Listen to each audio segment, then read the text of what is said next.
Dans la vie, si tu veux être heureux et si tu veux avoir la paix d'esprit, la paix du cœur, tu dois absolument apprendre à garder certaines choses pour toi. Tu dois absolument apprendre à ne pas parler de tous tes problèmes, de tous tes rêves, de ce que tu gagnes avec tout le monde et avec n'importe qui parce que tu ne connais pas l'intention des gens, tu ne connais pas le fond, ce que pensent réellement les gens. Il y a des personnes jalouses, envieuses, moqueuses qui vont essayer de te limiter dans tes rêves, dans tes projets. Moi, quand j'avais pour projet de me lancer sur Internet, de lancer une affaire sur Internet, malheureusement, j'ai fait l'erreur d'en parler au travail. Et je le regrette parce que certaines personnes, la majorité d'ailleurs, ont essayé de me démotiver, de m'empêcher, de me limiter, de me projeter sur moi leurs croyances limitantes, leurs limites mentales en fait. Donc avec cette leçon, j'ai appris qu'il fallait absolument que je ne parle plus de mes projets avec tout le monde et avec n'importe qui parce que dans la vie, il y a des personnes qui sont jalouses,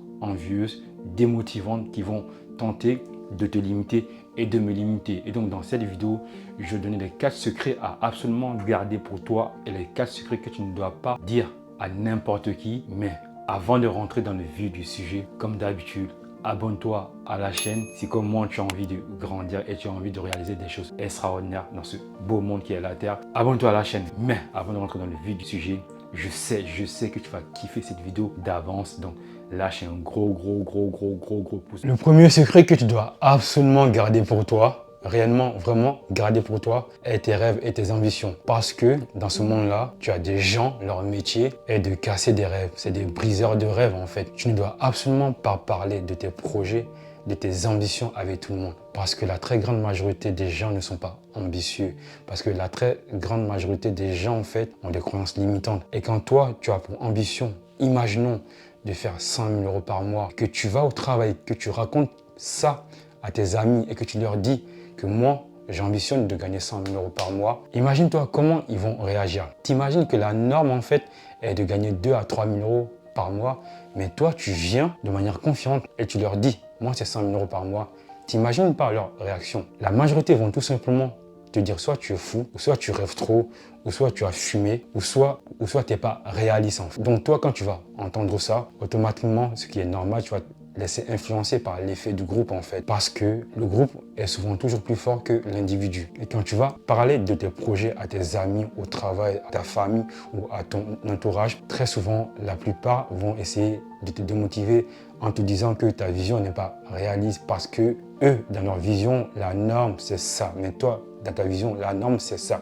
Parce que toi, tu as été influencé par des gens qui ont du succès dans leur vie, par des gens ambitieux. Et le fait de parler de tes projets avec tout le monde, tu es tout simplement en train de te tirer des balles dans le pied parce que les gens, de manière consciente ou pas, vont essayer de te décourager à te lancer dans ton projet. Alors que toi, ton projet, c'est ce qui te maintient en vie, ça t'anime en fait. Parce que quand tu as un rêve, quand tu as un projet, on se sent plus vivant, on se sent plus fort, on a envie de faire la chose qui nous fait vibrer réellement. Mais quand tu fais l'erreur, comme moi je l'ai fait quand je voulais me lancer sur Internet, d'en parler à tout le monde, la plupart, parce qu'ils vivent dans une réalité différente de la mienne, vont tout simplement essayer, c'est pas de manière intentionnelle, mais c'est parce que c'est leur réalité en fait.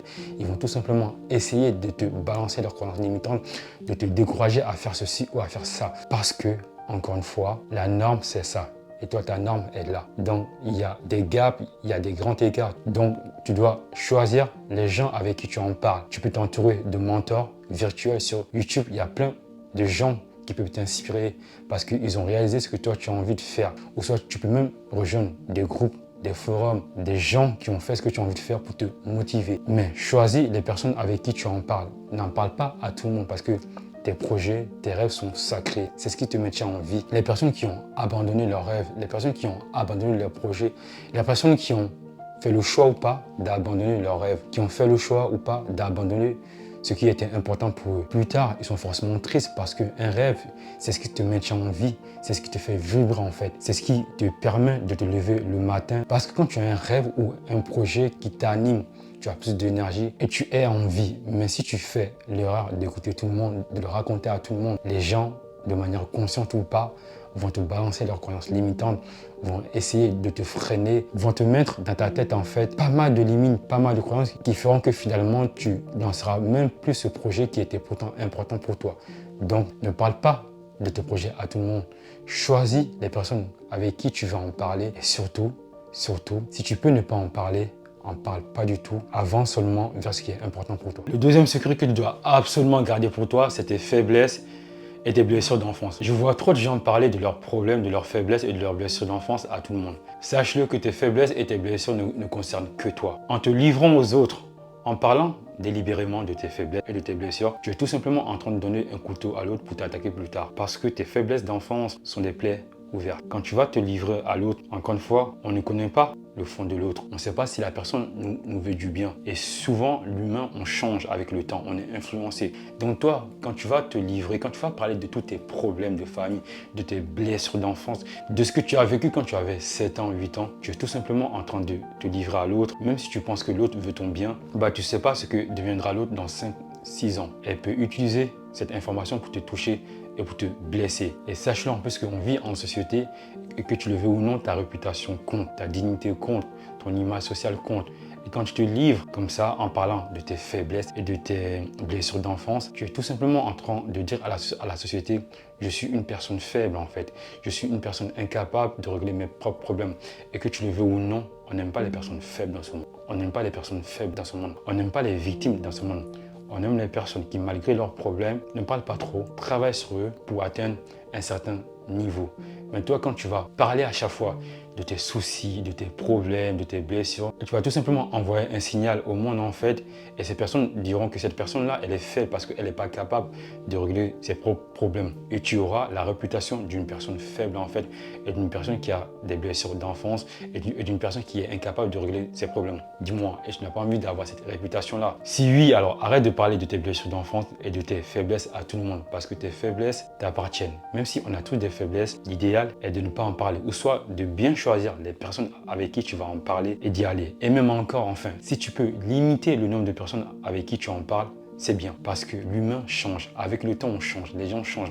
Les gens peuvent réellement utiliser les informations que tu les as données pour venir t'attaquer. C'est comme si tu leur donnais un couteau et plus tard, dans 10-15 ans, ils vont venir te planter avec, parce que tu t'es livré à eux en toute confiance, mais que eux, derrière, ils avaient un autre objectif. Donc fais attention. Tes problèmes, tes faiblesses, tes blessures d'enfance sont intimes. C'est des choses qui te concernent toi et seulement toi.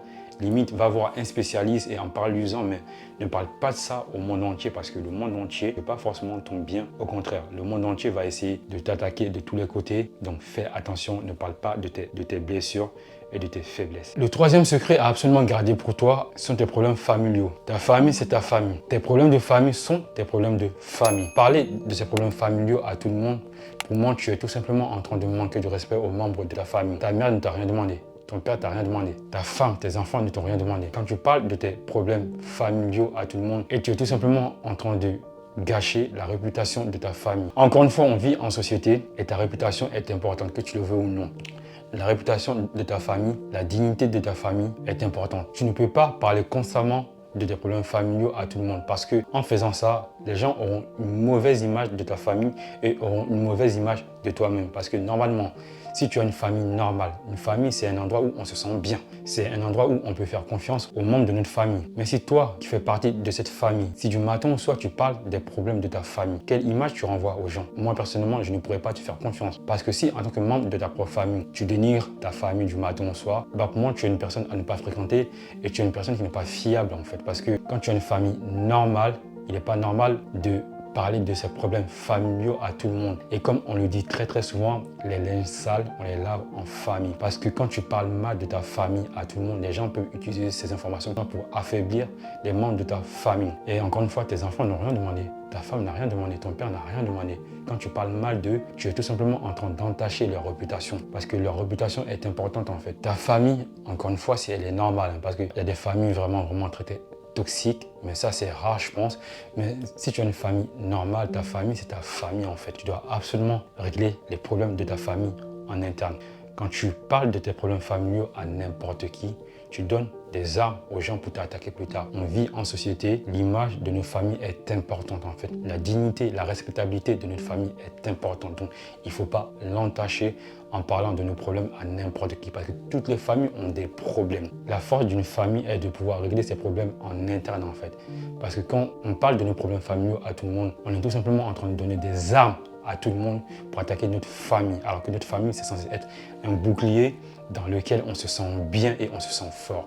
Donc fais attention, ne parle pas de tes problèmes familiaux à tout le monde. Le quatrième et dernier secret à garder pour toi est de ne pas révéler aux gens combien d'argent tu gagnes. L'argent crée chez nous les hommes les sentiments les plus mauvais. Quand tu dis aux gens que tu gagnes beaucoup d'argent, ça crée en eux un sentiment de jalousie, soit d'envie, soit de comparaison. Les gens vont se comparer à toi, soit de mépris. Les gens vont te mépriser parce que tu gagnes beaucoup d'argent. Ils te diront que cette personne-là, elle ne mérite pas de gagner son argent. Quand tu gagnes beaucoup d'argent, ou même quand tu gagnes correctement ta vie, reste discret. Si tu veux vivre en paix, reste discret. Parce que quand les gens sauront ce que tu gagnes, ils vont tout simplement venir vers toi par opportunisme en fait. Ils viendront vers toi parce que tu es une personne qui gagne beaucoup d'argent. Et tu vas aussi attirer vers toi des problèmes. Parce que quand tu gagnes beaucoup d'argent, forcément, les gens voudront soit t'arnaquer, soit profiter de ce que tu gagnes. Donc, quand tu gagnes beaucoup d'argent, reste discret. Les gens le verront par ton lifestyle. C'est pas la peine d'afficher ton salaire, ta rémunération. Laisse ton lifestyle parler. C'est encore mieux. Quand les gens verront ton salaire, ça va créer en eux du ressenti. Et souvent, ce ressenti-là sera mauvais. Jalousie, aigreur, mépris, comparaison, envie. Et ça peut même aller très très loin. L'argent crée en nous des sentiments les plus étranges qu'il y a sur Terre en fait. Quand tu gagnes beaucoup d'argent, ne l'affiche pas au monde entier. Reste discret, fais parler ton lifestyle, tu verras, c'est beaucoup mieux. Tu l'as compris, si tu veux être en paix et tranquille, ne parle pas de tes problèmes, de tes projets, de ta rémunération, de tes faiblesses et de tes blessures d'enfance à tout le monde parce que les gens peuvent les utiliser contre toi plus tard. Parce que l'humain change en fait. Aujourd'hui, il peut être sympa, bienveillant, mais dans 2-3 ans, il peut changer. Et il peut utiliser ces informations-là pour t'affaiblir, pour te toucher. Merci à toi d'avoir regardé la vidéo jusqu'à la fin. N'hésite pas à me laisser des commentaires et à me dire ce que tu en penses. Abonne-toi à la chaîne pour ne pas manquer les autres vidéos. Et surtout, mets un gros pouce bleu si tu as aimé la vidéo. Je te dis ciao, force, honneur, courage. Abonne-toi, like la vidéo, partage-la. Ciao.